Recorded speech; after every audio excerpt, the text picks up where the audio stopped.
नमस्कार दोस्तों, मैं दिवस आपका अपने YouTube channel DS online study centre में आपका स्वागत करता हूं। जैसा कि हम लोग पिछली वीडियो में गति के समीकरण पढ़ लिए थे, तो एक बार उसका रिवीजन करते हैं कि गति के समीकरण जो तीन थे वो कौन कौन से थे। पहला देखते हैं क्या था कि v बराबर u प्लस at, और दूसरा था क्या s बराबर ut plus half at square, और तीसरा क्या था v स्क्वायर बराबर u स्क्वायर प्लस 2as। इसमें आप लोग सब लोग जानते होंगे कि क्या v क्या है, u क्या है, a क्या है, t क्या है, s क्या है। तो एक बार फिर से मैं बता देता हूं कि यहाँ पर जो v है वो क्या है, वस्तु की अंतिम वेग है, जो मतलब चलने के बाद जो वेग आया अंतिम जहां रुका वो उस समय क्या वेग था, वो वेग v है। u क्या है, प्रारंभिक वेग है। a क्या है, आपका त्वरण है, वस्तु पे कितना त्वरण लग रहा है। t क्या है, आपका समय है। और यस आपकी क्या है, दूरी। ठीक है, तो इस पे आज कुछ न्यूमेरिकल हम लोग करेंगे।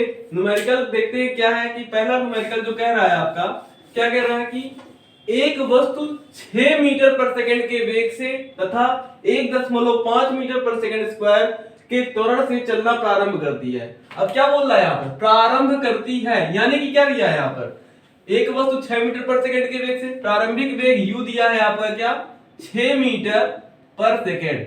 ठीक है, तथा 1.5 मीटर पर सेकंड स्क्वायर के त्वरण से चलना प्रारंभ करती है। दूसरा क्या कर रहा है कि ये त्वरण जो दिया हुआ है क्या, कितना दिया हुआ है, 1.5 मीटर पर सेकंड स्क्वायर चलना प्रारंभ करती है। तो कितने समय पश्चात, क्या पूछ रहा है, कितने समय पश्चात, क्या पूछ रहा है, समय पूछ रहा है, कितने समय पश्चात, मतलब हमें टी निकालना है। उसका वेग 15 मीटर पर सेकंड हो जाएगा, मतलब कैपिटल स्मॉल v जो हो जाएगा वो कितना हो जाएगा, अंतिम वेग कितना हो जाएगा, 15 मीटर पर सेकंड, कितने समय पश्चात हो जाएगा, मतलब टाइम t हमसे पूछा है। तो आप लोगों को पता होगा कि जो समीकरण है, कौन सा समीकरण इसमें लगेगा। अब देखिए जिसमें इसमें u a b और t तीनों है वही समीकरण लगेगा। तो कौन सा समीकरण लगेगा, v बराबर u प्लस at, यही समीकरण। देखिए इसमें सारे आ रहे हैं, आपको t निकालना है, t फाइंड आउट करना है, तो यहाँ पर सारा रख देंगे। वैल्यू रख दीजिए, v की वैल्यू कितनी है, 15 है, u की वैल्यू कितनी है आपकी 6 है, a की वैल्यू कितनी है 1.5 है, और t तो t है, t का निकालना ही है। अब देखिए पक्षांतर करेंगे, क्या 6 को इधर लेके आएंगे तो कितना हो जाएगा, माइनस हो जाएगा, 15 में से 6 माइनस हो जाएगा, और इधर क्या बचेगा 1.5 t। 1.5 t को क्या लिख सकते हैं, 15 में से 6 घटेगा तो कितना आएगा, 9 आएगा, 9 आएगा। और t बराबर कितना हो जाएगा, 9 बटे 1.5, कितनी बार जाएगा, 6 बार जाएगा। ये 15 छक्का 90, 6 बार जाएगा ये, तो डेढ़ छक्का 9 हो जाता है। तो 6 सेकंड, इसका आंसर क्या हो जाएगा आपका, 6 सेकंड हो जाएगा। अब हम लोग दूसरा क्वेश्चन देखेंगे।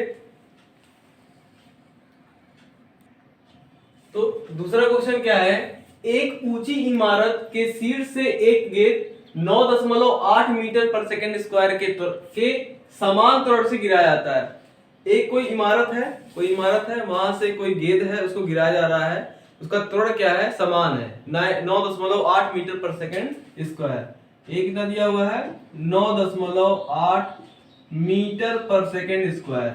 अब देखिए तो 3 सेकंड पश्चात उसका वेग क्या होगा, 3 सेकंड टाइम कितना दिया हुआ है, 3 सेकंड दिया हुआ है, और पूछ रहा है इसका अंतिम वेग क्या होगा। अंतिम वेग क्या होगा, अभी तो प्रारंभिक वेग इसमें दिखाई नहीं दे रहा है आपको, लेकिन आपको मैंने जब बताया, जब किसी वस्तु को ऊपर से गिराया जाता है तो शुरुआत में उसकी जो वेग होता है, जो शुरुआत में उसका वेग होता है वो क्या होता है, 0 होता है। वेलोसिटी क्या होती है, 0 होती है। यहाँ पर ऐसे रखा है, कोई यही समझ लीजिए इमारत है और ऐसे गेंद रखी हुई है, तो यहाँ पर क्या है, उसका वेग क्या है, 0 ही तो है, क्योंकि अभी तो मूव तो कर नहीं रही। अब यहाँ जब यहाँ से गिराना शुरू करेंगे तो स्टार्टिंग में तो 0 रहेगा, फिर अंतिम में जाके कुछ वेग होगा, तो यहाँ से प्रारंभिक वेग कितना आ जाएगा आपका, 0 हो जाएगा। ठीक है, प्रारंभिक वेग क्या हो जाएगा, 0 हो जाएगा। अब देखिए v हमको निकालना है, हमको at u पता है, कौन सा समीकरण लगेगा, पहला समीकरण लग जाएगा, v बराबर u प्लस at।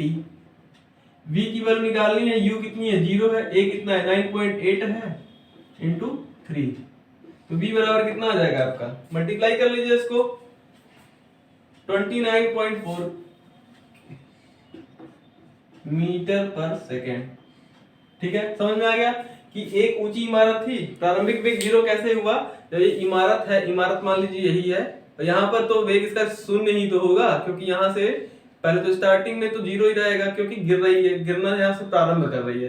तो जब आप कभी भी चलना शुरू करते हैं तो आपका शुरुआती में तो कभी वेग आपका तो बढ़ नहीं जाता है कि 5 किलोमीटर प्रति घंटा की स्पीड से चल रहे हैं, ऐसा तो होता नहीं। शुरुआत में तो आप खड़े ही रहते हैं, तो वहां पर वेग क्या होता है, 0। इसी तरह से इमारत के ऊपर जब गेंद गिराई जाती है तो वहां पर भी वेग क्या होगा, आपका 0 होगा। ठीक है, अगला क्वेश्चन देखते हैं। देखिए अगला क्वेश्चन क्या है, किसी गेंद को 5 मीटर पर सेकंड के वेग से 19.6 मीटर ऊंची इमारत से अनुप्रस्थ प्रक्षेपित किया जाता है।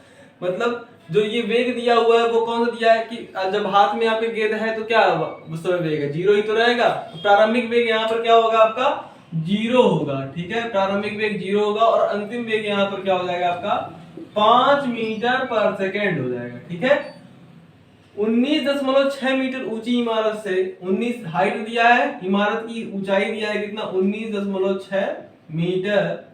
इमारत से अनुप्रस्थ प्रक्षेपित किया जाता है, मतलब उसको गिराया जाता है। तो वह गेंद धरातल पर पहुंचने पर कितना समय लेगी, मतलब टी पूछा हमसे। अब हमें देखिए एच पता है, यू पता है, टी पता है, यहाँ जी का मान आपको बोला है कि आप 9.8 मीटर पर सेकेंड स्क्वायर लेंगे। अब गेंद है, गेंद को जब ऊपर इमारत से फेंका जाएगा तो वो गुरुत्वीय त्वरण के उस पे आके गिरेगी, गुरुत्वीय त्वरण से के ही कारण गिरेगी नीचे, तो वहां इसलिए यहाँ पर जी दिया जाएगा। त्वरण का मान क्या होगा, वो गुरुत्वीय त्वरण के बराबर होगा। ठीक है, तो जी के बराबर होगा। तो यहाँ से फिर इसमें कौन सा इक्वेशन लगेगा आपका, देखिए इसमें इक्वेशन लगेगा दूसरा वाला इक्वेशन अगर हम लगाया था, एच बराबर UT plus half G T square. अब देखिए यहाँ पर तो v कर रहे हैं, v तो दिया है 5 मीटर पर सेकंड, लेकिन v तो इसमें आया नहीं, तो कोई जरूरत नहीं है, v की कोई जरूरत नहीं है। हमें h दिया है, हमें t निकालना है, तो हम इसे रख के निकाल लेंगे। u क्या है, यहाँ पर 0 हो जाएगा। जब u 0 हो जाएगा और ये कितना है 19.6, u 0 हो जाएगा तो इसका पूरा वैल्यू क्या हो जाएगा, ये 0 हो जाएगा। और हाफ g की वैल्यू कितनी है, 9.8 इंटू टी स्क्वायर। ठीक है, जब आप इसको सॉल्व करेंगे, कैसे सॉल्व करेंगे, टी स्क्वायर की वैल्यू निकालने के लिए 19.6 गुणे 2 बटे 9.8, ये 9.8 से 2 बार में कट जाएगा ये, तो टी स्क्वायर बराबर कितना आ जाएगा, ये 4 आ जाएगा। तो टी बराबर क्या आ जाएगा, 2 सेकेंड की आ जाएगा। ठीक है, तो यहाँ पर समय कितना लगेगा, 2 सेकेंड। उसको धरातल पर पहुंचने पर कितना समय लगेगा, 2 सेकेंड लगेगा। ठीक है, समझ में आया आपको? अगर नहीं समझ में आया होगा तो एक बार कमेंट बॉक्स में कमेंट करके बता दीजिएगा कि ये क्वेश्चन फिर से, क्वेश्चन नंबर 3 फिर से रिपीट कर दीजिए, तो फिर से रिपीट कर देंगे अगली वीडियो में। ठीक है, आगे देखते हैं अगला क्वेश्चन क्या कहता है। अब अगला क्वेश्चन क्या है कि एक पिंड को मीनार से शून्य वेग के साथ गिराया जाता है। मतलब प्रारंभिक वेग इसका क्या है, यहाँ पर शून्य दिया ही है। ठीक है, अधिकतर क्वेश्चनों में आपको प्रारंभिक वेग शून्य ही मिलेगा। तो एक पिंड को मीनार से शून्य वेग के साथ गिराया जाता है यदि 4 सेकंड पर धरातल पर पहुंचता। अब यहाँ पर समय दे दिया गया है 4 सेकंड, 4 सेकंड क्या दिया है, समय दे दिया गया है। धरातल पर पहुंचता है तो मीनार की ऊंचाई हमें ज्ञात करनी है। क्या ज्ञात करनी है, मीनार की ऊंचाई h निकालनी है हमें। ठीक, तो वही सेम यही इक्वेशन लगे, कौन सा, h बराबर ut plus half G T square. तो h बराबर क्या लगा देंगे हम, ut plus half G T square. अब यहाँ पर u 0 है तो ये पूरी वैल्यू क्या हो जाएगी, इसकी 0 हो जाएगी। h की वैल्यू हमें निकालनी है, हाफ हो गई है, और g की वैल्यू कितनी है, g की वैल्यू 10, यहाँ पर 10 लिया गया है। 10 इसलिए लिया जाता है कि कैलकुलेशन थोड़ी इजी हो जाए। और t की वैल्यू कितनी है आपकी, 4 दी हुई है, t की वैल्यू कितनी है 4, तो 4 का स्क्वायर कर लेंगे। 2 1 कम 2, 2 5 10, अब ये क्या हो जाएगा 5 गुणे 4 चौक को 4 का स्क्वायर मतलब 16 हो गया, 16, और ये क्या हो जाएगा 16 25 80, 80 मीटर। जो मीनार की ऊंचाई होगी वो कितनी होगी, 80 मीटर होगी। समझ में आया आपको? एक बार फिर से देख लेते हैं कि बोल रहा है कि शून्य वेग के साथ गिराया जाता है, तो शून्य वेग के साथ गिराया तो प्रारंभिक वेग क्या है, 0 हो गया। कितने समय पहुंचता है धरातल पर, 4 सेकंड में पहुंचता है, धरातल पर 4 सेकंड में पहुंच गया, और ऊंचाई हमें निकालनी थी। तो हम दूसरा इक्वेशन लगाए, h बराबर ut plus half G T square, इसे सॉल्व करनी है तो क्या आ गया 80 मीटर आ गया। ये आपका क्वेश्चन का ये आंसर रहा। ठीक है, अगला क्वेश्चन देखते हैं। अगला क्वेश्चन किस प्रकार से पूछता है। अब देखिए ये क्वेश्चन क्या है कि एक क्रिकेट की गेंद है। क्रिकेट की गेंद तो सब लोग खेले होंगे बचपन में क्या अभी भी खेलते ही होंगे। एक क्रिकेट की गेंद को ऊपर फेंकने पर यह 5 मीटर की अधिकतम ऊंचाई पर पहुंचती है। मतलब ऊंचाई दे दिया है कितना आपका 5 मीटर दे दिया हुआ है। लेकिन एक चीज यहाँ ध्यान देने की बात है कि अभी तक क्या हो रहा था, वस्तु को ऊपर से नीचे गिराया जा रहा था। अब क्या किया गया है कि नीचे से ऊपर फेंका जा रहा है। तो नीचे से जब ऊपर फेंका जा रहा है तो गुरुत्वीय त्वरण जो है, गुरुत्वीय त्वरण के अधीन नहीं, विपरीत काम हो रहा है ना, गुरुत्वीय त्वरण के विपरीत काम हो रहा है। तो जी क्या होगा, जी को हम लोग लेंगे -g। और यहाँ पर देखिए जी की वैल्यू जो है वो दी हुई है कितनी है आपकी 10 मीटर पर सेकेंड स्क्वायर। तो जी को हम क्या लेंगे -g लेंगे। क्यों? क्योंकि वो नीचे से ऊपर की ओर फेंका जाता है, गुरुत्वीय त्वरण के विरुद्ध काम हो रहा है। ठीक है, तो ऊंचाई कितनी है आपकी 5 मीटर है।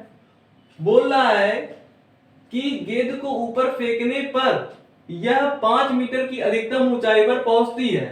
तो गेंद का प्रारंभिक वेग क्या होगा। प्रारंभिक वेग u हमसे पूछा है कि क्या होगा, u पूछा है। अब एक चीज देखिए, प्रारंभिक वेग पूछा है तो आपके दिमाग में एक क्वेश्चन तुरंत स्ट्राइक किया होगा कि अंतिम वेग क्या होगा। हाँ, तो देखिए जब किसी चीज को नीचे से ऊपर की ओर फेंकेंगे, ठीक है, नीचे से ऊपर की ओर फेंकेंगे तो वहां पर कुछ प्रारंभिक वेग से फेंका गया, तो वही वेग पूछा है हमसे। और जब अंतिम में जब ऊपर एकदम मैक्सिमम हाइट पे पहुंच गई, सबसे ऊपर की ऊंचाई पहुंच गया, तो वहां वेग क्या हो गया 0। तभी तो नीचे आना शुरू कर देगी गेंद। गेंद नीचे आना शुरू कर देती है ना, कि आप फेंकते हैं तो हवा में कहीं घूमते तो लगती नहीं है, तो गेंद नीचे आना शुरू करेगी। तो वहां पर जब अंतिम में पहुंचा तो वहां पर वेग क्या होगा 0 होगा। क्या होगा 0 होगा ना। कैसे होगा, क्योंकि यहाँ पर यहाँ से फेंकने के बाद ऊपर कहीं जाके वो थोड़ा देर रुक रही है, फिर नीचे वहां से आ रही है, तो वहां पर वेग अंतिम में क्या हो रहा है 0 हो जाएगा। क्या हो जाएगा 0 हो जाएगा 0। ठीक है, अब प्रारंभिक वेग पूछा है तो प्रारंभिक वेग कैसे हम निकालेंगे।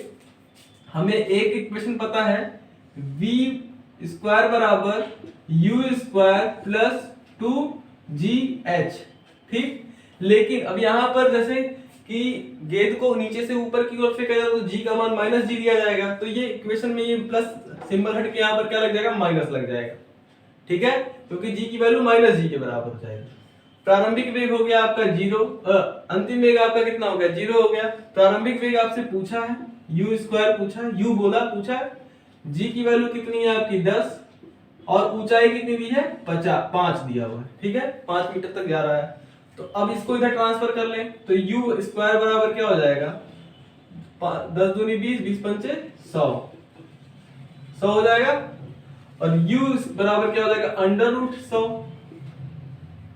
और √100 की वैल्यू कितनी होती है 10 मीटर पर सेकेंड। तो गेंद का जो प्रारंभिक वेग होगा वो कितना होगा 10 मीटर पर सेकेंड। एक चीज देख लीजिए कि g - g कैसे हुआ कि जब आप नीचे से गेंद को ऊपर की ओर फेंके तो गुरुत्वीय त्वरण के विरुद्ध काम हुआ।